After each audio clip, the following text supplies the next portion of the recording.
guys, this is another Maraudon solo video from a Shadow Priest perspective. I'm making this video to showcase a relatively quick way to do both Princess and while offering boss with no consumes needed whatsoever. This run is mostly identical to the other video guides you will see, but with a few changes to allow us to not having to spend gold on consumes or having to waste our cooldowns on the trash skips, such as Homunculi, Eye of the Void or Shadow Fiend. In this run I'm only using the Eye of the Void at a later stage to skip a few of the giants. Now this first save spot should be familiar to most of you if you've watched any other video of this kind of run. So we're going to go in this save spot there and we're going to pre-shield, get ready for the next dinos. Pre-shielding allows us to use another shield if the first one breaks without having the weakened soul debuff. We are doing a little bit of wall jumping to stagger the mobs behind us. When you're jumping on the walls like this, it messes up the mob's pathing a little bit and we can gain some distance. So jumping from this little plant on the wall here, we can get to the next save spot. We will wait around 10 to 15 seconds for the mobs to reset. The next patrol on the bridge up ahead can be in a few different places depending on the run, but it's pretty trivial to skip this no matter how far they have come.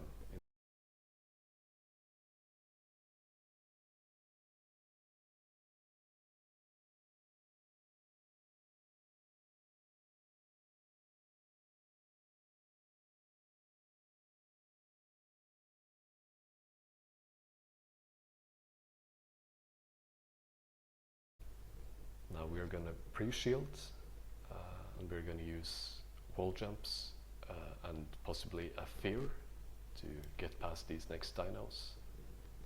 You can probably see it in the video that mobs are going to lag behind pretty far when you're doing this particular set of wall jumps. If a dino is following you, you would have to fear it to avoid getting silenced. Once you reach the giants, you can use Eye of the Void when you're pretty close to them and use Shadow Bolts on the first one and Curse the second one. This should usually take care of this entire set of mobs. You can usually skip the 2 rock elementals, and in this particular case my Eye of the Void did not attack properly, and I'm showing this as a way, kind of a plan B, where you can use both Vampiric Embrace and Dots to heal yourself and fish for Blackout procs to stun them. You can use your Power World Shield and Renew, and then Desperate Prayer if you're human or dwarf, and Dispersion to, you know, avoid dying altogether.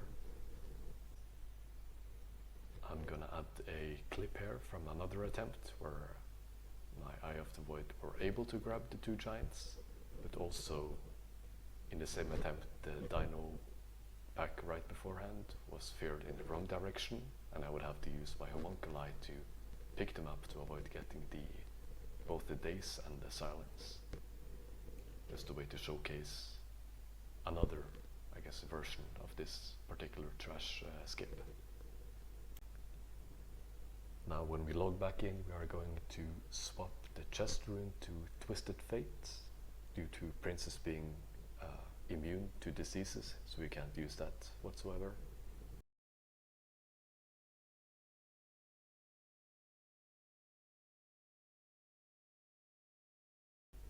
Usually we want to use our Homunculi pretty early here to fish for Dust Cloud procs. The more times she uses Dust Cloud, the more time we get to hardcast on her to get more damage in and have a quicker kill time.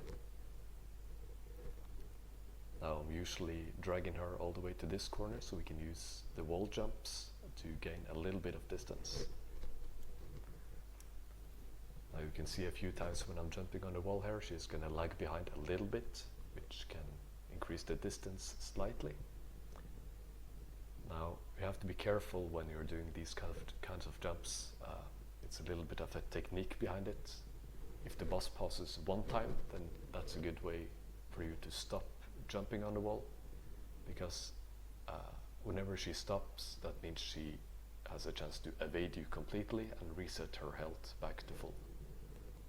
So usually if she stops, then you continue running, and if you jump twice on the wall after she has stopped, then there's a high chance she will completely reset.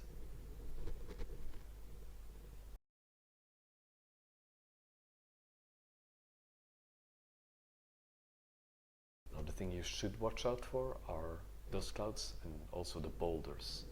Whenever a boulder misses you or you resist the stun, it's a pretty good opportunity to squeeze in another Mind Blast or Mind Spike for more damage. Now you can use Shadow Fiend or Eye of the Void on this boss if you'd like to speed up the kill timer, but be mindful that they might be on cooldown for the Wild Offering boss that you're doing directly after. So depending on when you use them, you can have them up for the next boss as well.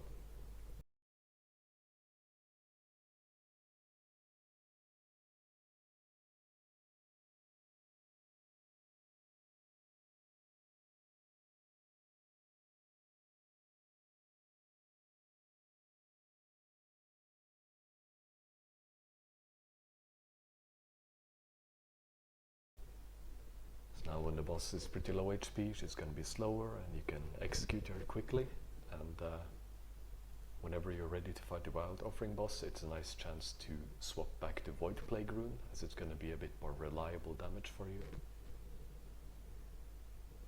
Now I'm regaining a little bit of mana before the Wild Offering boss.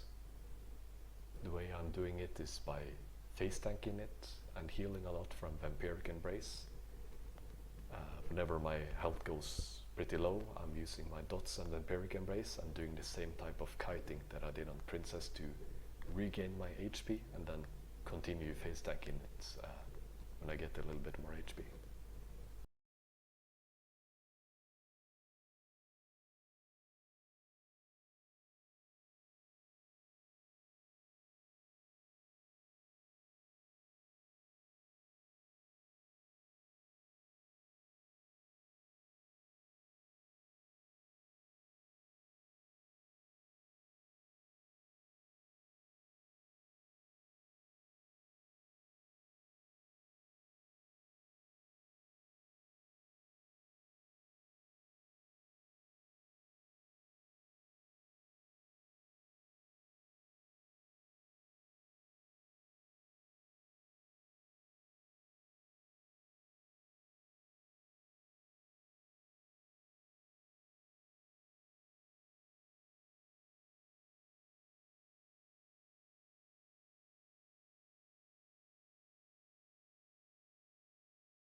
So it's pretty much just tank and spank, and you can heal quite a bit from Vampiric Embrace here.